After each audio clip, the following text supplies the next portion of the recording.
Hi friends, good evening. చూడండి, ఇవి కాకతీయ నిర్మాణాలలో అత్యంత ప్రాముఖ్యత కలిగినటువంటి గుళ్ళు.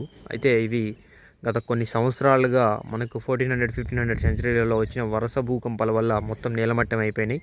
దానికన్నా ముందు 1300 సెంచరీ, 1200 సెంచరీలలో ముస్లిం దాడులలో చాలా విగ్రహాలని, దేవాలయాల్ని కొల్లగొట్టి దేవాలయాల సంపదలను, విగ్రహాలని, సంస్కృతులను అన్నింటినీ ధ్వంసం చేశారు.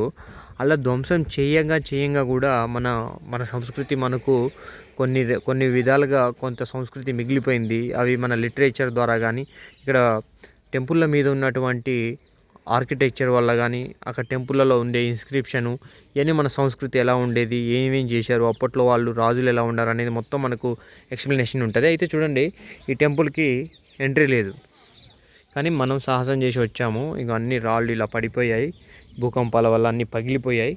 ఇవి చూడండి, అక్కడ కూడా రాయి ఎంత ఘోరంగా పగిలిపోయిందో. అంటే పురాతత్వ శాఖ వాళ్ళు కొంతమంది భూకంపాలు అంటున్నారు, కొంతమంది ఏంటంటే యుద్ధాలల్లో మనకు ఫిరంగులు ఉంటాయి కదా, ఆ ఫిరంగు దాడులలో కూడా మనకు ఇలా పగిలిపోనీకి. ఇలా చూడండి, ఈ రాయి ఎలా ఉందో చూడండి. ఇంత పెద్ద రాయి కొంచెం కదిలిస్తే కింద పడిపోద్ది. ఇది చూడండి, ఇంత దారుణంగా ఉన్నది. అక్కడ చూడండి ఆర్కిటెక్చర్, అది కూడా జస్ట్ ఇట్లా వరిగిపోయినాయి, సైడ్కి వెళ్ళిపోయినాయి. కొంచెం పుష్ చేస్తే కింద పడిపోయేలా ఉన్నాయి. ఇలా ఒక సైడ్ ఉన్నది, ఇది పెద్ద టెంపుల్, ఇటు సైడ్ అంతా పగిలిపోయి కింద పడిపోయింది. అయితే ఈ టెంపుల్ లోపలికి వెళ్ళడానికి ప్రయత్నం చేద్దాం. లోపల చూస్తే మనకు ఇలా ఇటు కూడా చాలా వరకు పడిపోయినాయి. అయితే ఇక్కడ చూడండి, సెంటర్లో ఇది ఒక టెంపుల్ అనుకున్నా నేను, కానీ ఇప్పుడు వచ్చి చూస్తే, లోపలికి వచ్చి చూస్తే ఇది ఒక మండపం. మండపాలను ఎందుకు నిర్మిస్తారంటే, ఏదైనా మంచి విశేషాలు ఉన్న టైంలల్లో, శివరాత్రులు అలా ఉన్న టైంలల్లో ఈ మండపాలల్లో ఈ యొక్క రౌండ్ సర్కిల్ ఏదైతే ఉందో, ఇక్కడ నాట్యగత్తెలో వాళ్ళు నాట్యం చేస్తుంటారు. జోగినీలు కానీ, భోగినీలు కానీ వాళ్ళు నాట్యం చేస్తుంటారు. ఈ నాట్యం చేసే ప్లేస్లో చుట్టూ ఆడియన్స్ ఉంటారు, ఆడియన్స్ అంతా చూస్తుంటారు. టెంపుల్లో అటువైపు ఏమో టెంపుల్ ఉంటుంది, ఇటంతా ఆడియన్స్ ఉంటారు, ఇక్కడ నాట్యం జరుగుతుంటుంది. టెంపుల్ చూడండి, 1000 స్తంభాల గుడిని పోలినటువంటి స్తంభాలు ఇక్కడ మనం చూడవచ్చు. కాకతీయ నిర్మాణాలలో అత్యంత ప్రాముఖ్యతమైనటువంటి వాళ్ళ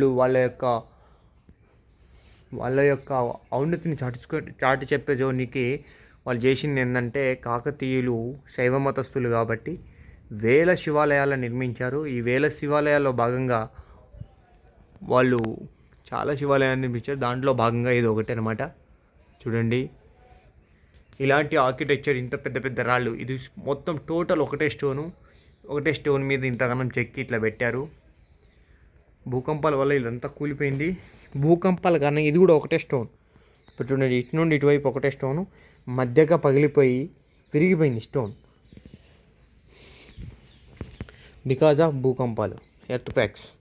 చూడండి, ఇది కూడా అంతే. ఇక్కడ మనకు కింద బేస్ కూడా లేదు, ఇది కూడా చాలా తొందరగా కూలిపోతుంది.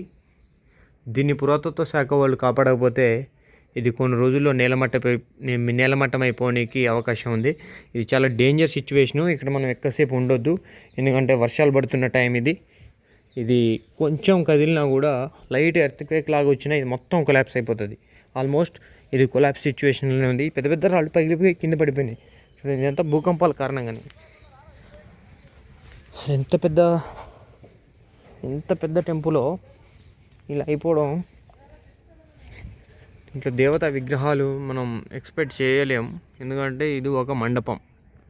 ఈ మండపం దూరం నుంచి చూస్తే ఎంత బాగుందో మీరు చూడండి. ఇలా చుట్టుపక్కల ఇక్కడ ఒక 15 టెంపుల్ ఉన్నాయి, ఇలాగనే అన్నీ కూలిపోయినాయి. అంత పెద్ద టెంపుల్ ఆ టైంలోనే కట్టించారు ఇక్కడ. చూడండి అసలు ఇంత ఓల్డెస్ట్ టెంపుల్స్ మన కాడ ఉండడం మన అదృష్టం. ఇది మండపం కూడా ఎంత హెవీగా, ఎంత పెద్దగా ఉందో చూడండి.